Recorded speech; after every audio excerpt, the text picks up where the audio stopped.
Welcome to this webinar from the Center of Theological Inquiry in Princeton, New Jersey.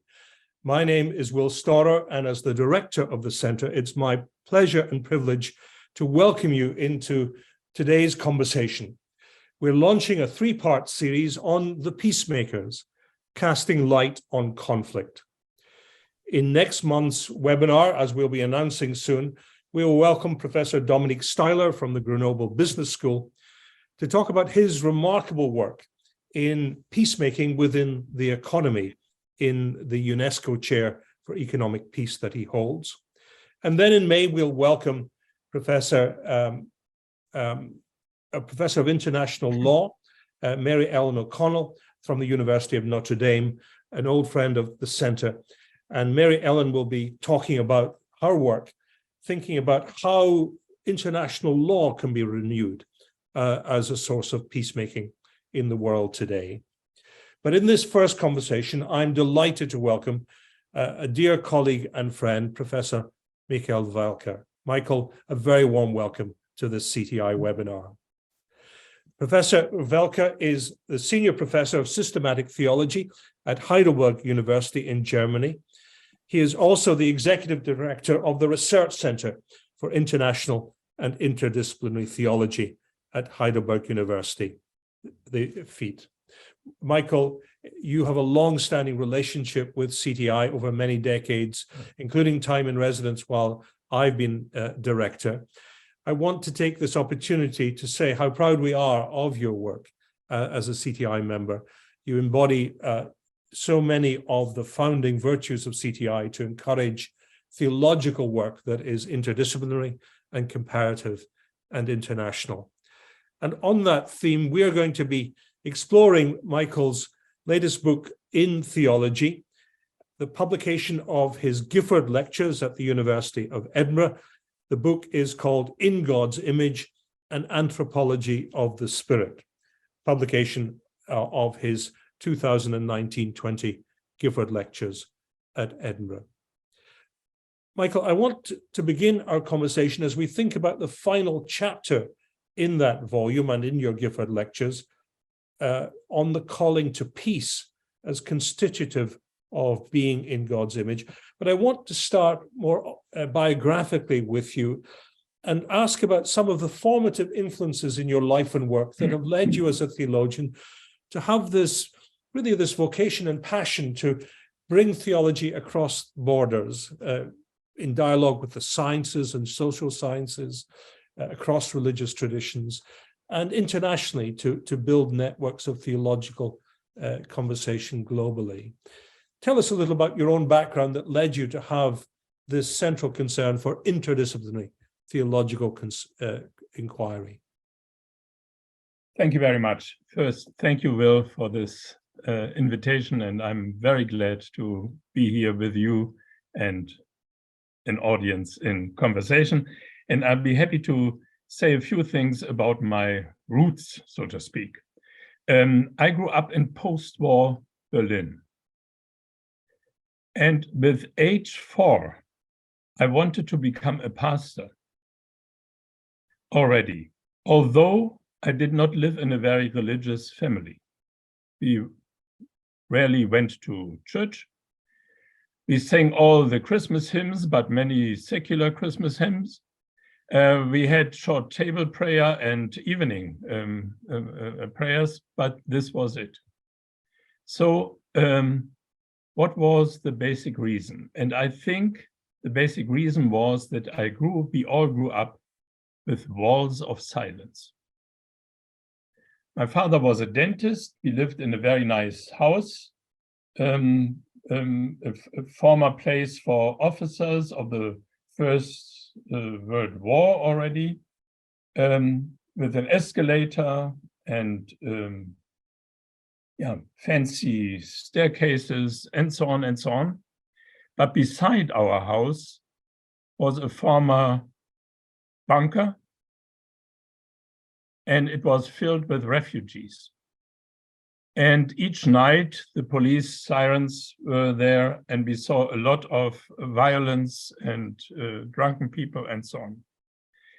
Some of the children of these refugees went to our school, and other school members, or boys and girls, called them sometimes bunker bugs. My brothers, I had 3 younger brothers, and I would have never thought or said this, but we also did not play with these children. They were separated through walls of silence. We had walls of silence also to the past. My father was sent to war with age 17. My mother was a nurse in the bombardment nights in Berlin. They couldn't talk about this. And I don't want to go into details with many other sufferings of the family, grandparents, and so on. Walls of silence. With age 8, I came to the States and Cathedral Choir in Eastern Germany. No wall yet.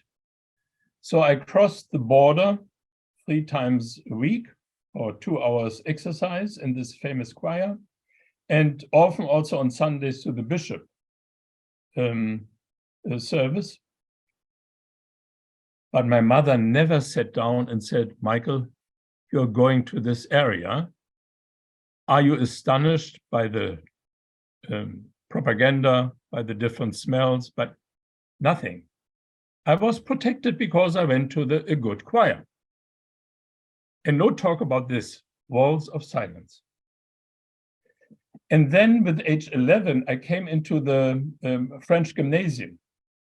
And this French gymnasium had 2 years of intensive French teaching and then co-education with the French children of the officers of the French army. And this was amazing because I experienced that walls of silence can fall down. And I think these impacts had a strong, strong grounding for my theological endeavors up to the Gifford Lectures. Because I had a distrust in simple dualized worldviews, because I had several walls of silence there. And I had also this enthusiasm to go into other languages. My uncle was, by the way, an American, and he served in the army and in the Secret Service, and I loved Uncle Jim. So I had these international connections from early on, and I think this is also the ground for my passion to do international work. Then I went to the university with a plan to become a youth pastor, because we had moved from Berlin to Palatinate, and my last 3 or 4 years in the school, I was got a cultural shock, of course, from Berlin to a little village in Palatinate, but I was very much engaged in youth work, also religious youth work, Boy Scout, religious Boy Scouts, and I was so fascinated by this that I went to the University of Heidelberg to the plan to become a youth pastor. But I was caught by the academic world. And since I was quite successful in writing the first papers and so on, I think already in the 2nd or 3rd semester, and I was very, very impressed by some of these professors, I thought, oh, I think I would like to become a professor in theology. And my co-student said, you're crazy, Michael. Yeah, you can say, well, I want to become a CEO. But I was so fascinated by academic research and the theological contents that I was determined to go in this way.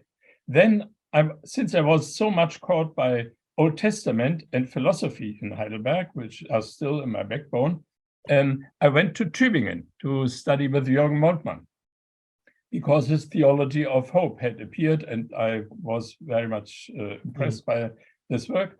So I went to Tübingen, and Moltmann offered me already after 1 or 2 semesters to write a doctoral dissertation of my own choice and to become an assistant, student assistant, and read all his books, because I had critical comments on his theology of hope. I said, it's a wonderful book, but your ethics is very left Hegelian, moral appeal ethics. It's not very convincing. And instead of kicking me off, this 21-year-old he offered me to become a student assistant and read all his texts. And so it was a wonderful experience, of course, because I went through the first stages of Moltmann's development. I wrote a dissertation on the concept of autonomy, suicidal dissertation, with chapters on Kant, Fichte, Schelling, Hegel, Barth, Gogarten, and Tillich.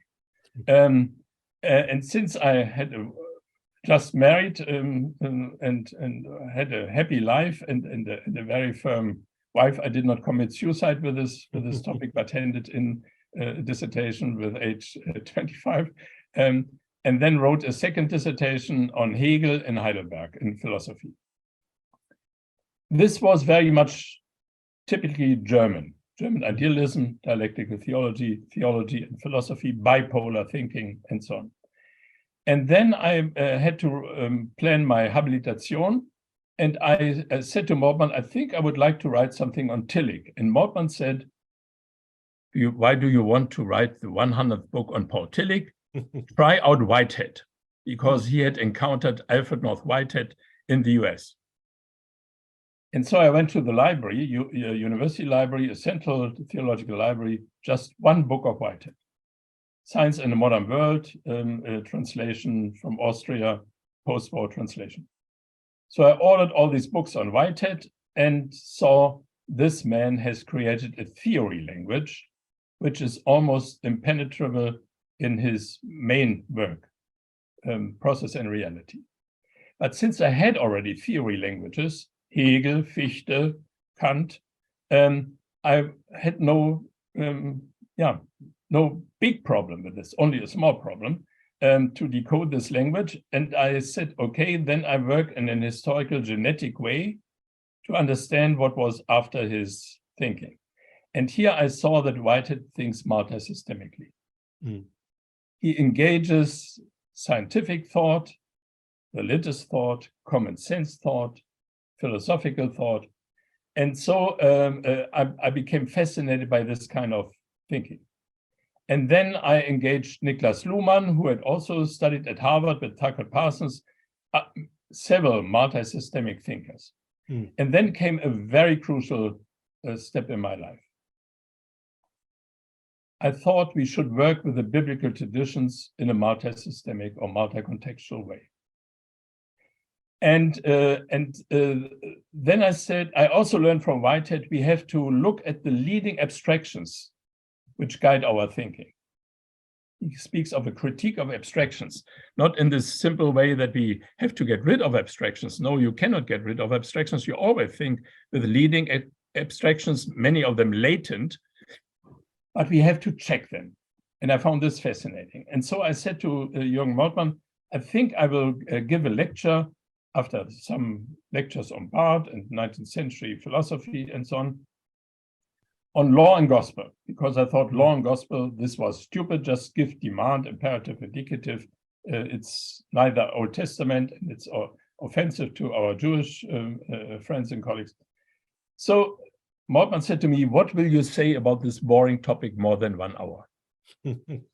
Because he had the old style leading abstractions. Give, demand, imperative, indicative, first law, then gospel, first gospel, then law, boring stuff. But I engaged then the Old Testament law traditions and was fascinated together with 200 or 300 students. The problem was that I was so fascinated by the law that in the end, my American friend said, Michael, you think quite Jewish. And a Berlin colleague said, Professor Welker, your theology of the law is fascinating, but your theology of the gospel is poor. And he was right. And so I thought, how can I go on? How can I go on moving into theology and theology of the gospel? And I saw the Christology in those days, even with Barth, Bonhoeffer, my great heroes, was very much curiological and not as sophisticated as my theology of the law already was, with justice, mercy, cult, and interdependencies, and the different challenges of global powers under which Israel had to reform its concepts of the law. And so I thought I will try out this spirit. And then I gave a lecture on theology of the spirit, biblical traditions. And here I discovered this, on the one hand, continuity with law and discontinuity, that the spirit has continuities to the law tradition, but also discontinuities. And then above all, the pouring of the spirit on male and female, old and young, masters and slaves in patriarchal, gerontocratic, slaveholder societies. And this fascinated me and continued to fascinate me, continues till today. And this brought me into a multi-systemic mode of thinking. On the one hand, inspired by biblical traditions. On the other hand, in communication with philosophical, scientific, sociological theories that also think in multi-systemic modes. So now you get from early childhood to my approach to a theology that is still vibrant for me with this introduction. Wonderful, Michael. That was a tour de force and deeply moving to think of this, the childhood roots of this extraordinary intellectual and theological journey, which brings us to what many would regard as one of the great culminations of any distinguished academic career, the invitation to give the Gifford Lectures at one of the 4 ancient Scottish universities, a lectureship going back into the 19th century, where there is a particular challenge, I think, for systematic theologians to give the Giffords, because you're asked to give lectures in natural theology without drawing on the notion of revelation and the confessions of a tradition. First of all, Michael, how did you approach the challenge of giving the Giffords, given your history and calling as a systematic theologian? Well, some friends and colleagues said, Michael, how can you accept this invitation since you got the Karl Barth Prize and gave these many lectures on Karl Barth's theology? And I coolly said, well, Barth and Brunner, they also gave the Gifford Lectures, so I'm safe on that. But on the other hand, I wanted to really do justice to the expectations of Lord Gifford. And my colleagues in Edinburgh told me repeatedly, we are very grateful that you did this, Michael. And so according to the will of the founder, natural theology has to gain search for true knowledge of God without being bound to certain denominational religious communities and, as you said, revelation and other sources. Then they should gain cognition of the human beings in his or her religious beliefs and ethical commitments. And so I thought, okay, then I will pick the topic image of God. Here you have human and God. Then he also asked, we should seek orientation in the sciences with the model of natural sciences. So I thought, okay, at least in some parts of the lectures, I have to stick to recent findings that Bridget, and in Heidelberg we had very interesting developments in embodied cognition. And so, a strong bridge between theology and science. And also we had multi-year consultations on anthropology at the CTI and in Heidelberg. And we published a book, The Depth of the Human Person. Here's some propaganda, Erdmanns, with scientists and colleagues from the humanities and from theology, several of these. And then this was a big challenge. Lord Gifford wants to communicating the findings to a broad, also religiously indifferent public. This was heavy, bring all this together. And so I thought about my strong concerns, which are rooted in my childhood experiences. 20th century Germany with its turn into totalitarian regime and its steady path into brutalization, horror, mass murder, genocide, and self-endangerment, and finally self-destruction of the whole country. but also in current situations, the current turns of freedom-loving states and nations into autocratic and even dictatorial regimes. So these were in the past and in the present basic, if you want to say, existential concerns. So I wanted to bring this in and also address popular audiences. And so I started with the challenge of the image of God thinking. And thought we have to deal with the atrocities also, or have to have at least a short view on the atrocities that the human beings, take them as far as possible away from an imago Dei. And so I turned to, on the other hand, to ideals of the contemporary minds that they see, where they see glorious presentations of the human beings. And so I turned to the competitive sports and electronically mediated entertainment music, the enormous powers, radiation powers, but also the dangers connected with this. Because what was at the root of the atrocities of the 20th century? Two conflicting mass movements, the fascists and the communists, fighting against each other, emotionalized publics. And here I had in the background Calvin's warning and said, well, whatever political forms you choose, be it oligarchic or be it monastic or monarchic or be it more open, freedom-loving environments, avoid chaos. And so I thought, well, how does the production of chaos, how was it organized? And so I turned to Hannah Arendt and her evaluation of the development into totalitarian, not only not only dictatorial, but totalitarian regimes and the devastating impacts. And so this was my first lecture. The first lecture was just an lecture. It was just a lecture that brought you into, almost. I mean, you not only had the challenge of giving the Giffords as a systematic theologian, but also then you developed what you call in the published volume a very realistic natural theology that looks evil and the corruptions of human life in the face as the context in which, as you say, you ask the fundamental question whether, and if so, how human beings can be understood as the image of God. So in that setting, Michael, which is also for you autobiographical, going to those post-war years in Berlin, and those walls of silence you experienced.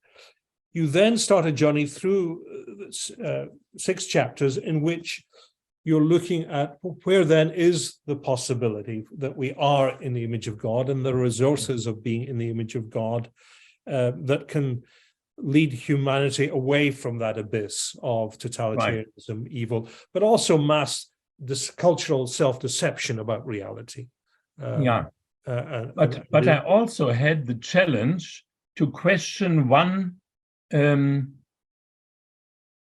would-be realistic approach, and this is the natural law approach, which was hard for me. In my farewell lectures in Heidelberg, I gave a lecture on this issue, and I was very, very pleased that even conservative Roman Catholic law professors said, Michael, you had a point here. And I argue also in my lectures that the natural law, and we had done many consultations also with scientists and law scholars on this issue, that the natural law has not only become blunt, as Ratzinger said in his famous discourse with Habermas, because of the evolution. No, natural law is not sustainable because already from the early starting point on in the CIC, Corpus Juris Civilis, it has an incoherent grounding. The CIC says natural law is the law that is not only for the humans, but for all creatures on earth, in the air, in the waters. And then it says, well, what natural law teaches us is very nice. I have to quote this here. Natural law has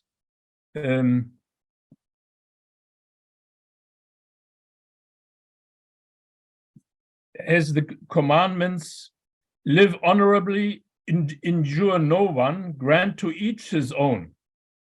The commandment to injure no one is difficult to apply to all living beings, even as more and more people embrace a vegetarian diet today. Natural life can be sustained only at the expense of other life. But once the so-called right to the strongest has been admitted as natural law, which is an honest natural law, to grant everyone his own loses the aura to be still about justice. Cynically, the Nazi henchmen put the phrase "to each his own" over the main gate of the Buchenwald concentration camp, readable from the inside. Yeah. So you see there is a basic inconsistency in the vision of the natural law. Nature is wonderful in many respects, but it had also its brutality. And we see if you feed birds in your garden, you see they are always on flight. So you don't see the natural law as a source of peacemaking in the image of God. Right.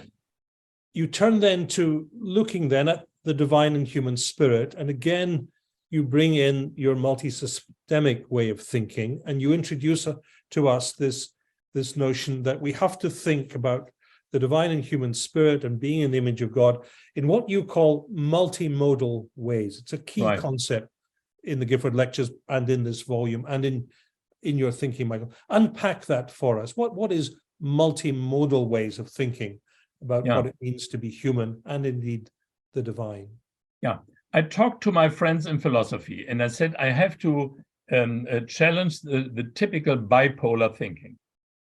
We need bipolar thinking, of course, for fast communication. Yeah.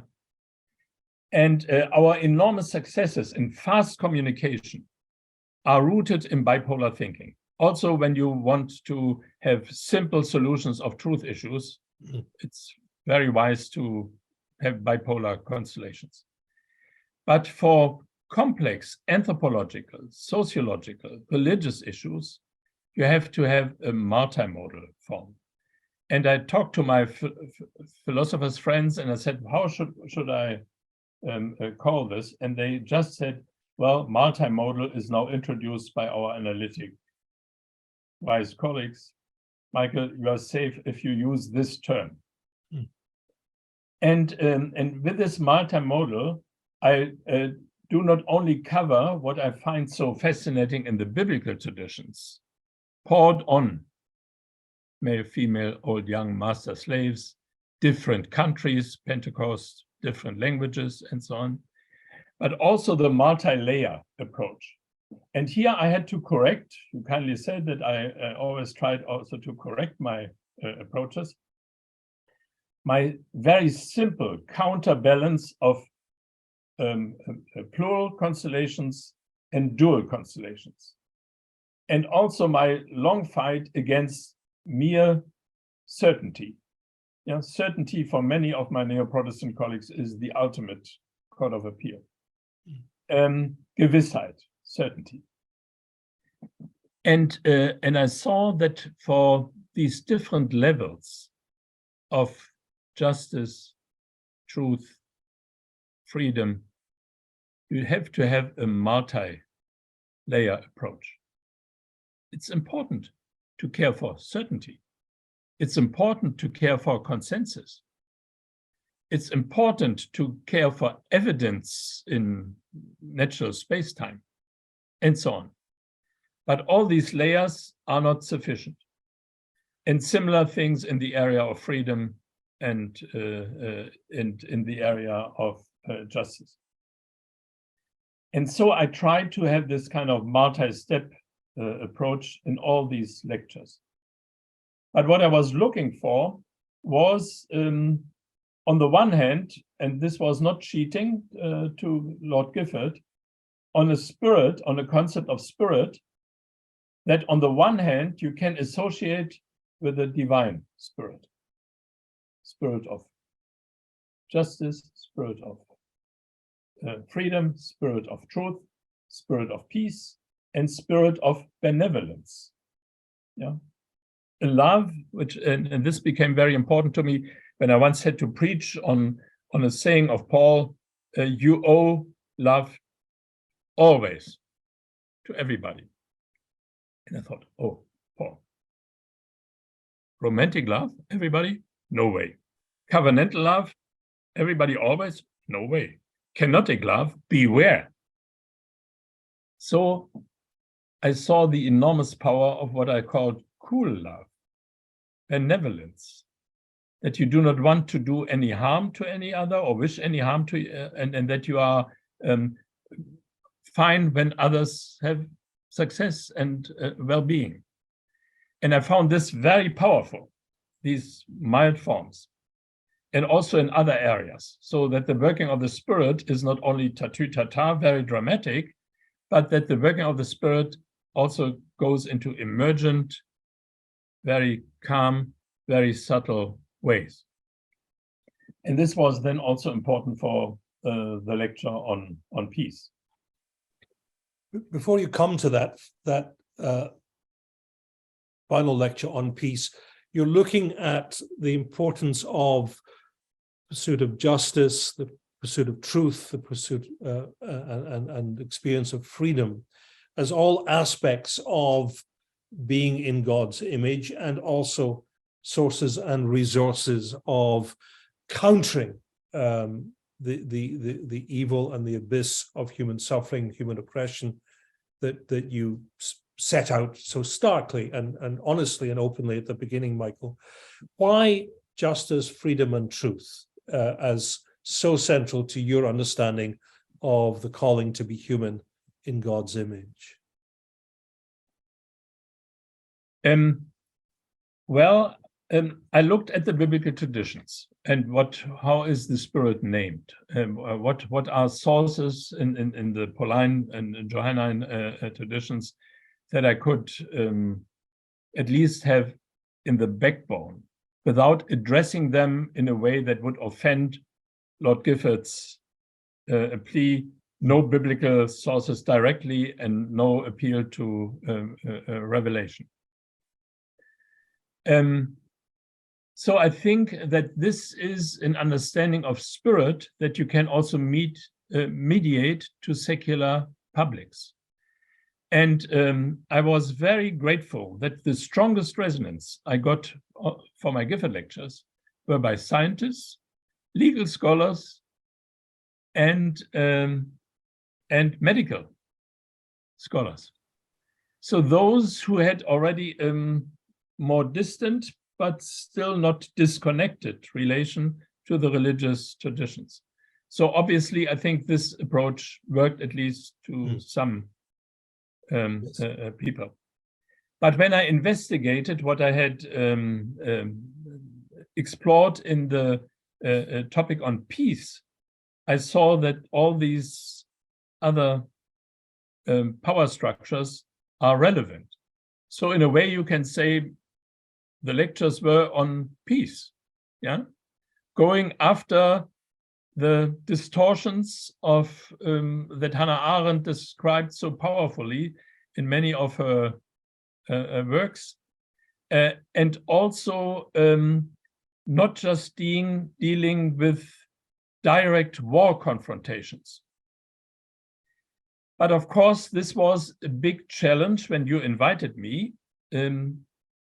because I had written these lectures, conceived, written, and delivered these lectures before the brutal, aggressive, and bloody occupation or attempt to occupy the Ukraine. So when I turned to Kant's lecture on eternal peace, you could get the vision, oh, Kant and Welker, you are quite naive.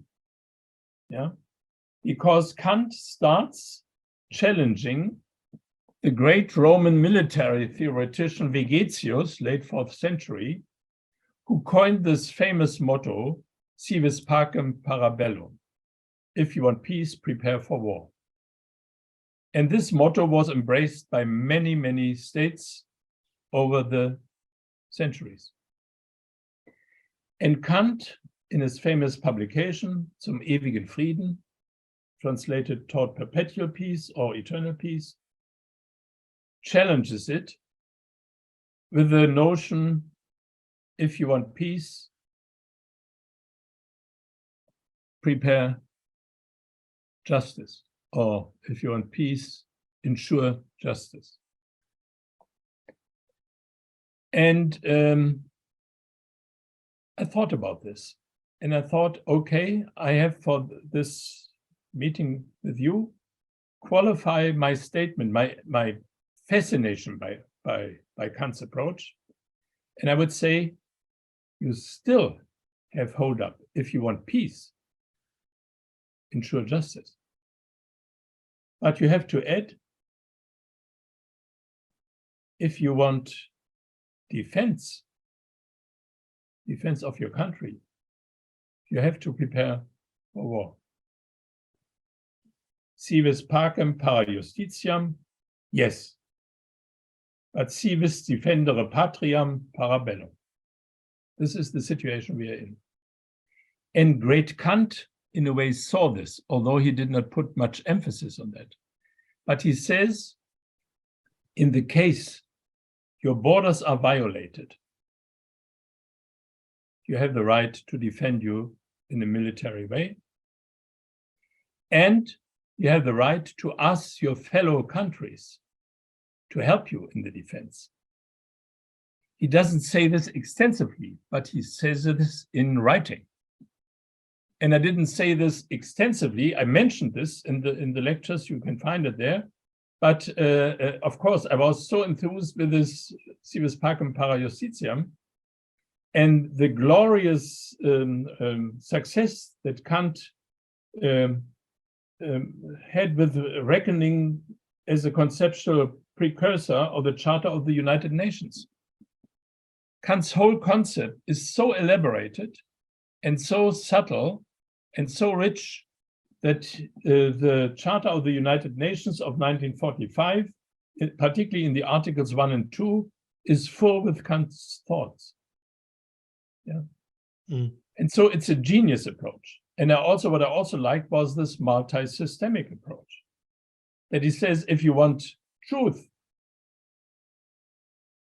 and truth also that serves your neighbor, it has to be public. So he is already a defender of the public, of the early media, so to speak. And he says, if you want to secure justice, well, you have to have a strong legal system. And if you want to secure freedom, you have to have freedom-oriented politics. But on the whole, I think you need the whole package deal. You need the whole package deal, including benevolence, to see the power of the spirit, divine and human, that is able to bring together the great challenges that we have today in the academy, in the legal system, in the religious system, in the political system, in the military system, and so on and so on. So it's an interplay, and this is also another multimodal approach, where you see that we need the powers because we know you can get corrupted religion. We see it on earth at the moment, sadly. You can get corrupted politics, you can get even corrupted law.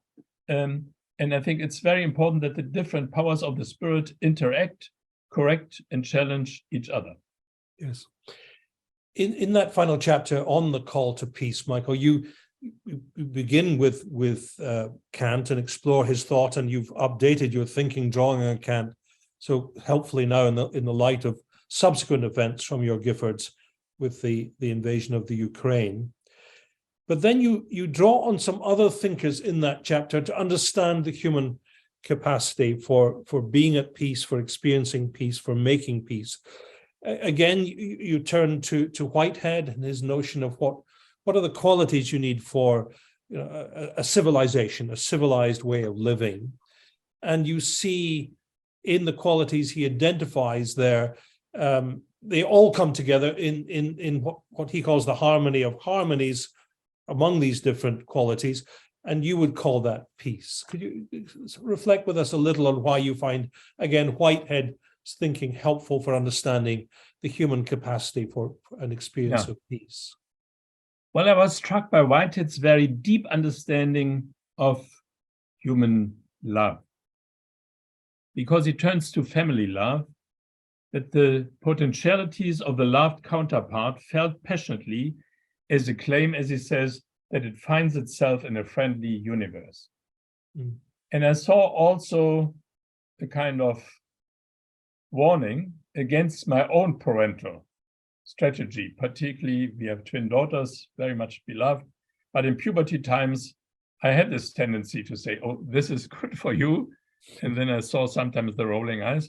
And I think that Whitehead is more subtle, because he sees we have to beware that we do not impose our normativities on the beloved one, that we have to find empathetic moods where we can imagine the best possible elements of development, also in their perspective, that they find themselves in a friendly universe. I found this absolutely convincing. Although I have to say, I deal with Whitehead and also with my greatly respected Augustine,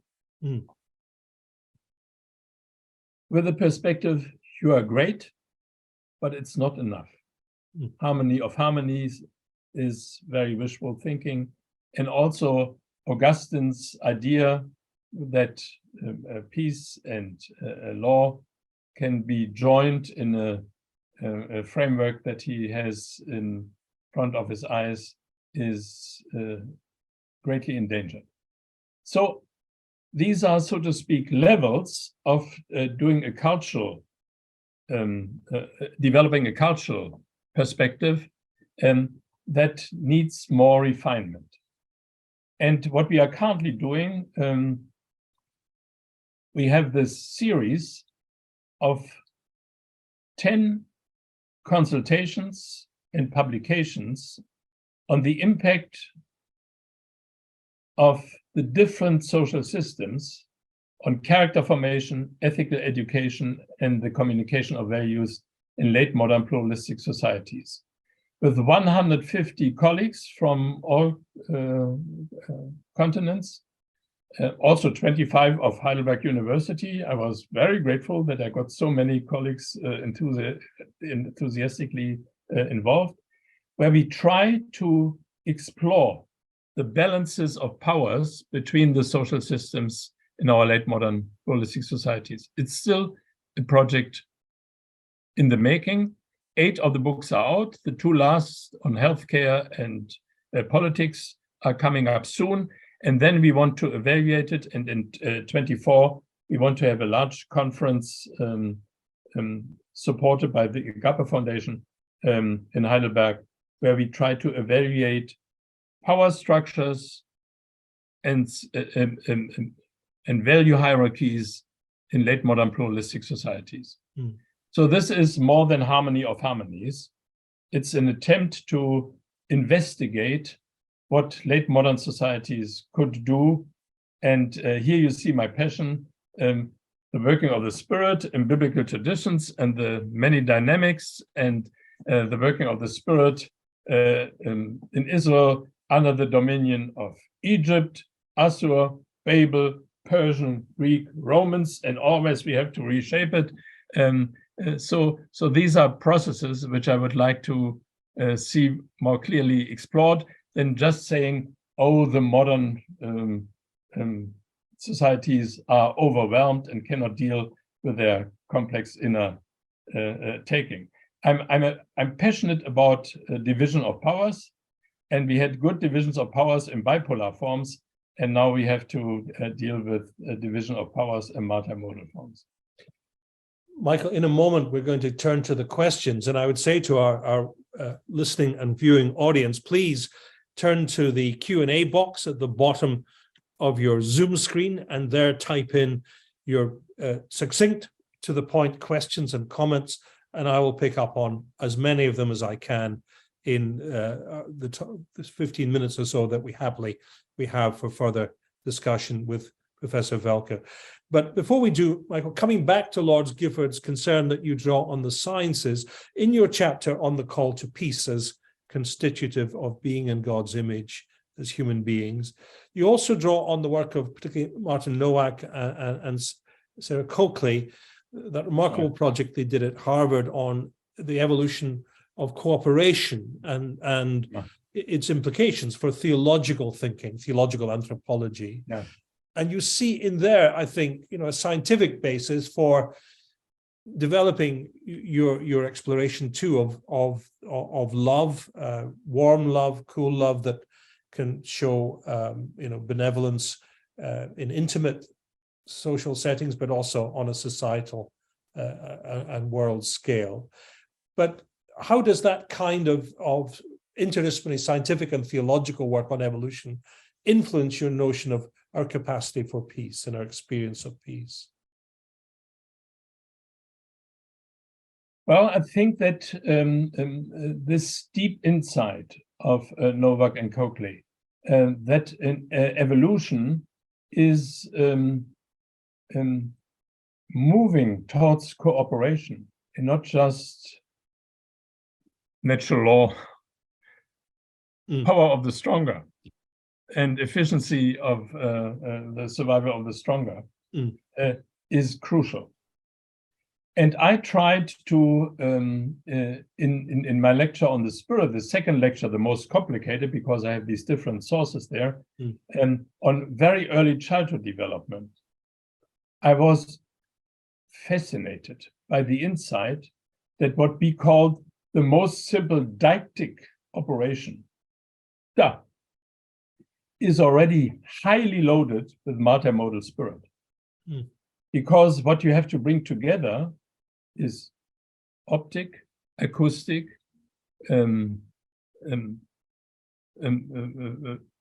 forms,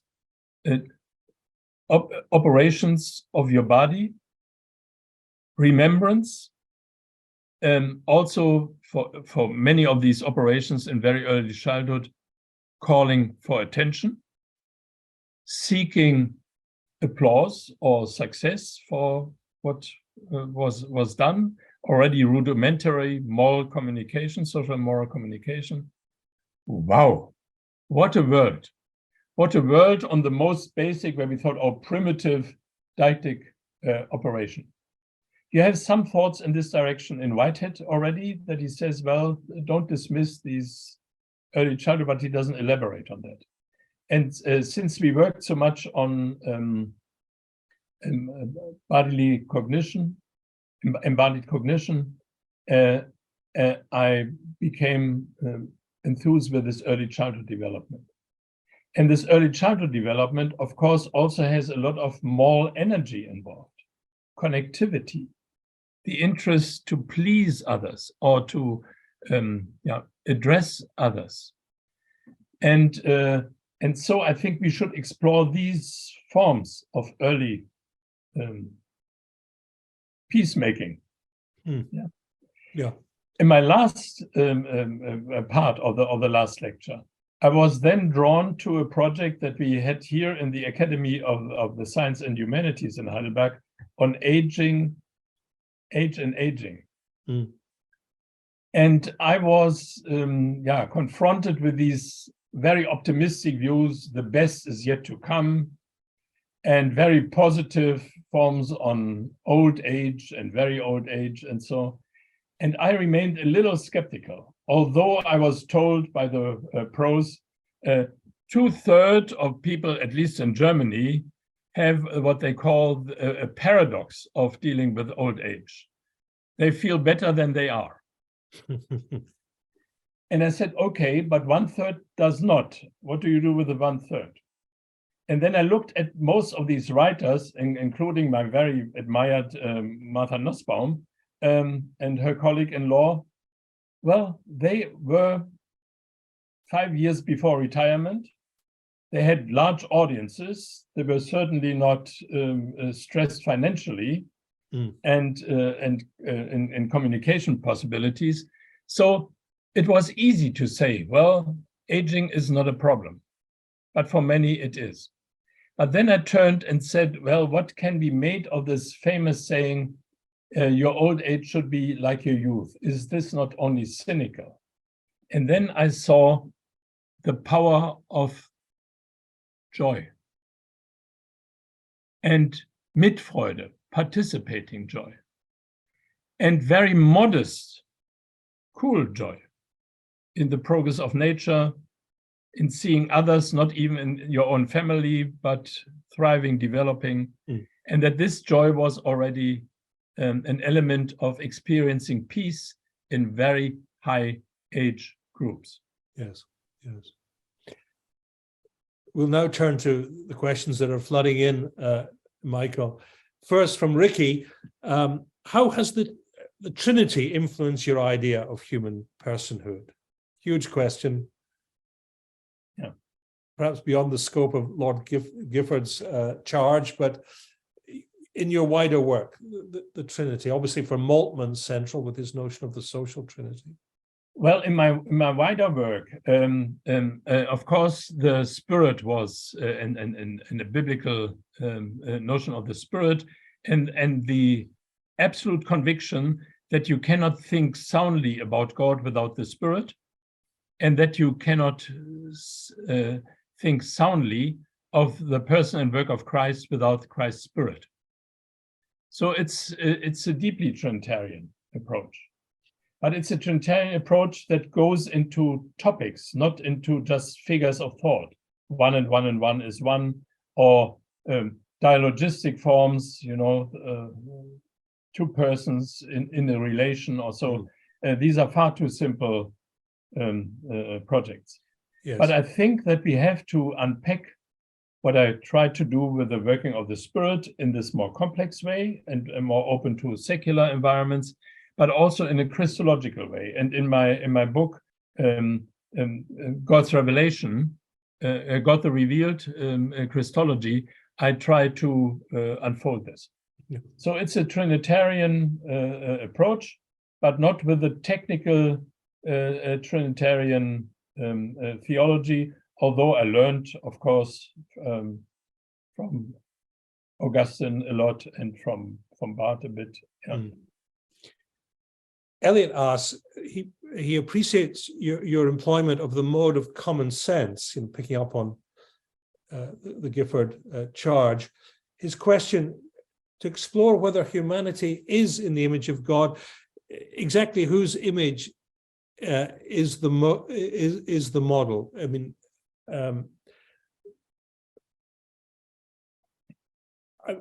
I perhaps ask Elliot to come back and amplify that question with you, but whether humanity is in the image of God, exactly whose image is the model? In other words, where is the God?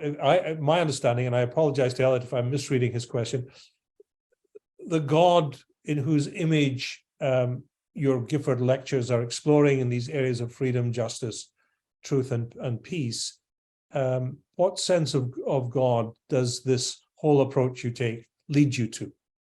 Yeah.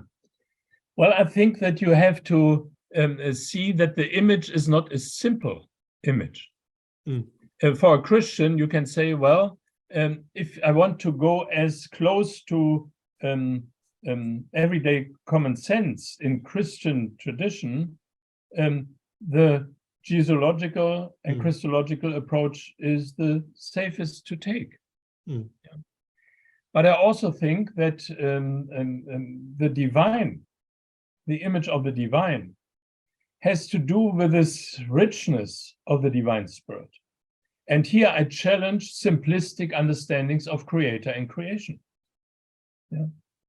I think that part of our misery in our churches is that we have boring, not convincing understandings of God, the ultimate point of reference, or all these, how should one say, well, these constructed metaphysical stuff that Luther challenged in this Heidelberg Disputation, where he says the scholastic tried to creep into God with speculative ideas. And I think that this is not a good approach toward the divine image. And you just have the absolute or the Sein selbst, and so many successful and famous figures of metaphysical figures of the divine, which I think are at the end of the day intellectual idols. Yeah. This leads us on to as long as we deal with this and also simplistic notions of creation is just the grounding of everything, or so the relation that gets everything started, or so, then we are lost. And I'm very much encouraged with 30 years of dialogue with scientists to say, well, if you juxtapose creation and evolution, you are in trouble. And if you do not see that there are interdependencies, not only between the creatures, but also between creatures and the divine, you are in trouble. And I would say, yeah, you are in trouble epistemically, scientifically, and also theologically. This leads us to Deborah's question. How might Paul's insistence that Christ is the image of the invisible God change any of the conclusions you make, if at all? It doesn't change any of the conclusions. It develops further the conclusions. In my book on Christology, I tried to argue that the so-called three offices of Christ are extremely helpful in understanding the working of the Spirit. And it was Dan Migliori, a Princeton colleague, who drew my attention, because I thought, oh, the three offices, it's like a Lego building. I know all the churches accepted it, but each church had its own Lego play, and I stayed away. But then Migliori said, well, we should orient ourselves towards the pre-Easter Christ, the cross, and the resurrection. And this helped me. It opened my eyes. And I thought, well, at least as a proposal for ecumenical peace and conversation, we could try out the possibility that the pre-Easter Christ is helping us to understand the kingly office. But this king is a brother and a friend. But it also brings many diaconal dimensions, not only healing, but also illuminating, proclamation of the divine. Then we have the resurrection account, and here we have wonderful perspectives on the priestly account. And it's very modest, the priestly account. Peace giving, breaking of the bread, thanking God, opening up scripture, assembling the community. I love very much Luther saying, I have to quote it in German, gar heimlich führt sein Gewalt. Yeah? Secretly, God drives God's powers. And I think secretly, God reveals the divine powers. Then the most dramatic form in the cross, the prophetic power. And here I see problem with a lot of theologies of the contemporary theologies of the cross, because they are sticking to the important notion of God's co-suffering. Very important. But it's only part of the message of the cross. The other part is the revealing of the principalities and powers, all united global politics, religion, two types of law, public opinion and morals, all united against the presence of the divine. And this became very important for me in my Christology, and is also in the background of the Gifford Lectures. So here you can unfold the topics that I explored also in a Christological way. And this was, of course, very dear to my heart, that I said, I want to do theology in the way that Lord Gifford asked for, but I do not want to lose potential connections to a theology of revelation. On that note, both, I have to say, with regret to Peter, to Ruby, and to Esther, we've run out of time for your excellent questions. Thank you for them. I'll pass them on to Michael.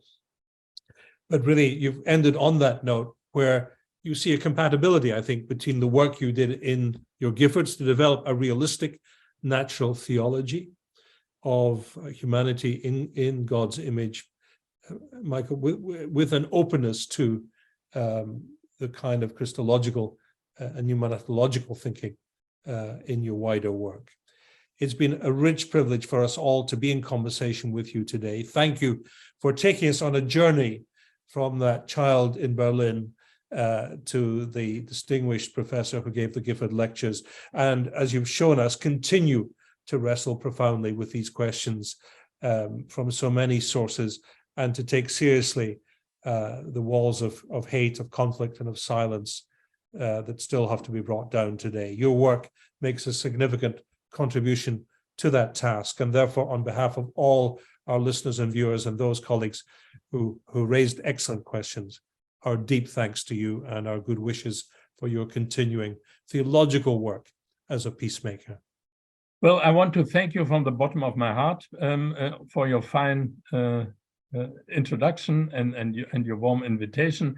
And I want to encourage those who have still questions to send them, and I will be happy to relate to these questions via email. Wonderful. In that generous spirit, so typical of your life and work, we'll close now. Thank you all. This recording will be posted on our website in the coming days. Do look for it there.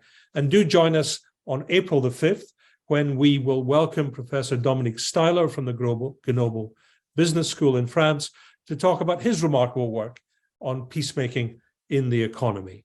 See you next time. Thank you and goodbye. Thank